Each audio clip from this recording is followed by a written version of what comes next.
আসসালামু আলাইকুম guys, welcome back to my another video. আজকে আমরা তিনটা ফ্রেন্ড মিলে বরিশাল ফুড ব্লগার থেকে একটা প্লাটার দেখে সেটা তিনজনে খেতে যাচ্ছি। যদিও আমরা চিনি না রেস্টুরেন্টটা, এই জন্য আমরা ম্যাপ থেকে গুগল ম্যাপ থেকে লোকেশন ট্র্যাক করে যাচ্ছি। আমরা রূপাতলি থেকে আড্ডাঘর রেস্টুরেন্ট সার্চ দিয়ে এখন যাচ্ছি। অটো থেকে নামছি, দেখি কতক্ষণ লাগে যেতে। সন্ধ্যা হয়ে গেছে, আমরা হাঁটতেছি। এট লাস্ট আমরা আড্ডাঘর রেস্টুরেন্টে পৌঁছালাম। এখন অর্ডার দিচ্ছি, বলছে 20 মিনিট টাইম লাগবে।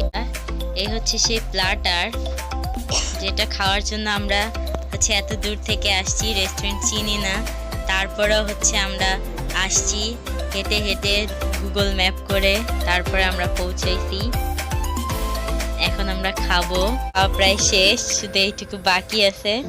আমার এই ছোট্ট ব্লগটি যদি আপনাদের ভালো লাগে অবশ্যই চ্যানেলটিকে সাবস্ক্রাইব করে দেবেন। দেখা হবে পরবর্তী ভিডিওতে। আল্লাহ হাফেজ।